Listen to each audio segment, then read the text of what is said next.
ভিডিওটা একদম ঠিক দেখেছো।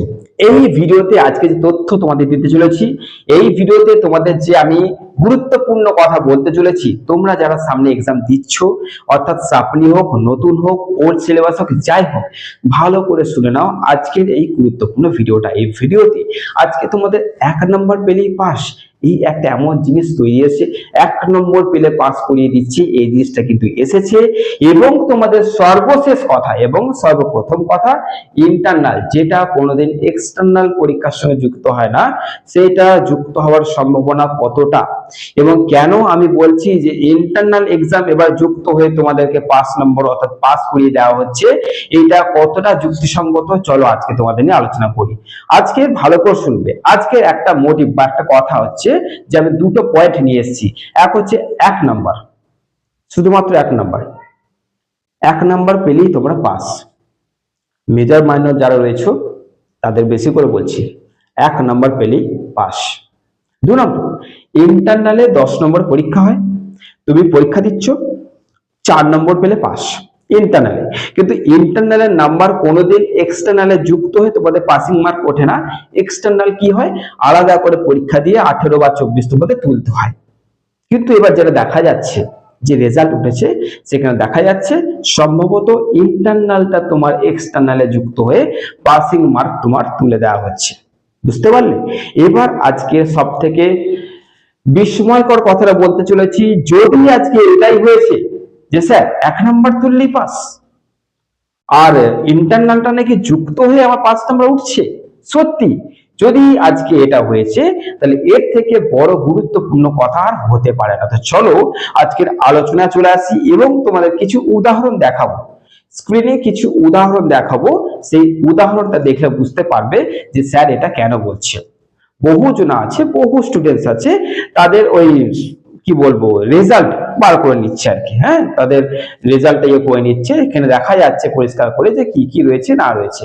তো প্রথমে তোমাদের বলে দিচ্ছি যে 1 নাম্বার পেলে পাস যে জিনিসটা, সেটা কোথায় হচ্ছে, রেজাল্ট দেখতে পাচ্ছ, তোমাদের দেখিয়ে দিচ্ছি। এই যে রেজাল্ট, এইখানটায় দেখা যাচ্ছে যে 1 নাম্বার আছে, অর্থাৎ 40-এ দেখা যাচ্ছে 1, কিন্তু আবার দেখো কোয়ালিফাইড লেখা আছে। রেজাল্টটা ঠিক কর্নার লাগো কোয়ালিফাইড লেখা আছে। কেউ 1 পেলে কি করে কোয়ালিফাইড হয়, তাই না? 1 পেলে কি করে কোয়ালিফাইড হয়, ঠিক এরকম করে এই রেজাল্টের মধ্যে যেটা দেখা যাচ্ছে সেটা হচ্ছে ইন্টারনালটা এক্সটার্নালের সঙ্গে যুক্ত হয়ে তোমাদের পাসিং মার্ক তুলে দেওয়া হচ্ছে।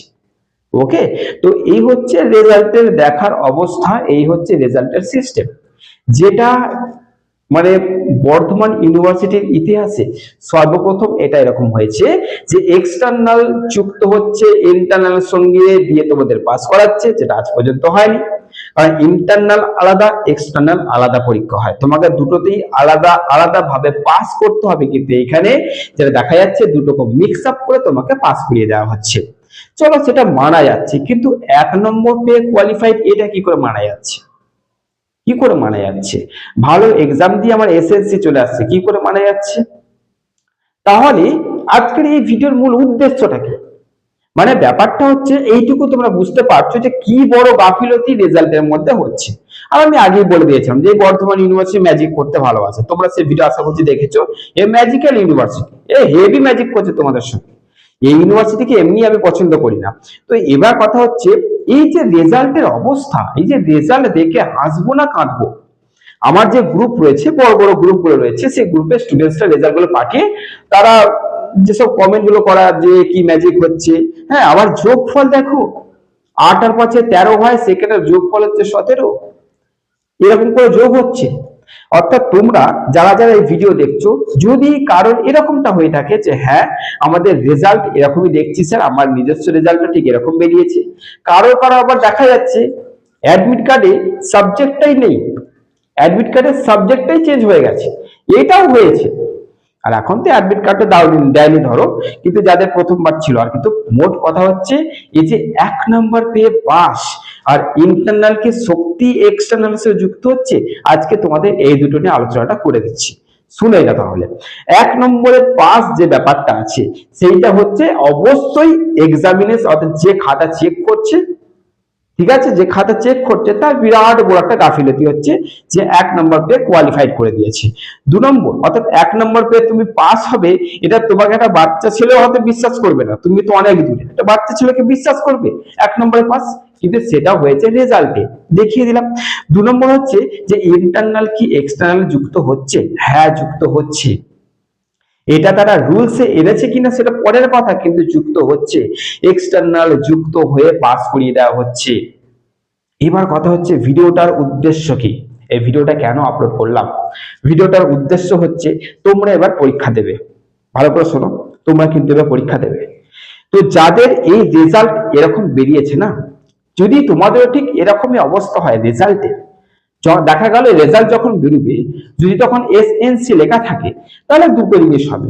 এক হচ্ছে তুমি খারাপ পরীক্ষা দিয়েছো তার জন্য এসএনসি এসছে, নচেত ভালো করে পরীক্ষা দিয়ে যদি তোমার সাপ্লি চলে আসে, আমি তোমায় কথা দিচ্ছি রেজাল্ট একবার চেক করে তোমরা বুঝতে পেরে যাবে যে তোমাদের রেজাল্টটা গাফিলতি পুরো প্রকাশ্যে দেখতে পাবে, একদম চোখ মানে কি বলবো না বন্ধ করলেও তুমি তোমার রেজাল্টের ভুলটা চোখে দেখতে পেয়ে যাচ্ছ। এটা হবে, দেখবে যে খাতা চেক করেছে সে ভুল চেক করেছে, পুরো পরিষ্কার তুমি দেখতে পেয়ে যাবে, যেভাবে এটা দেখাচ্ছি। এই হয়েছে অবস্থা, এই হচ্ছে রেজাল্টের অবস্থা, এরকম ভাবে রেজাল্ট চেক করা হচ্ছে। ঠিক আছে, তো বর্ধমান ইউনিভার্সিটির আন্ডারে যারা যারা রয়েছে, যারা খাতা চেক করছে, জানি না তারা বলতে নেই জিনিসগুলো কি খেয়ে করছে এগুলোকে, কিন্তু এইগুলো এগুলো মানে এগুলো কি কি আর কি কি দেখতে হবে, আর কি কি দেখতে হবে আমাদেরকে। এত সুন্দর করে পড়ানো হচ্ছে, এত ধৈর্য ধরে তোমাদেরকে সাজেশন দেওয়া হচ্ছে, কমন পাচ্ছ, লিখেও আসছো, তারপর একটা স্টুডেন্ট 1 নম্বর পেয়ে পাস করে যাচ্ছে।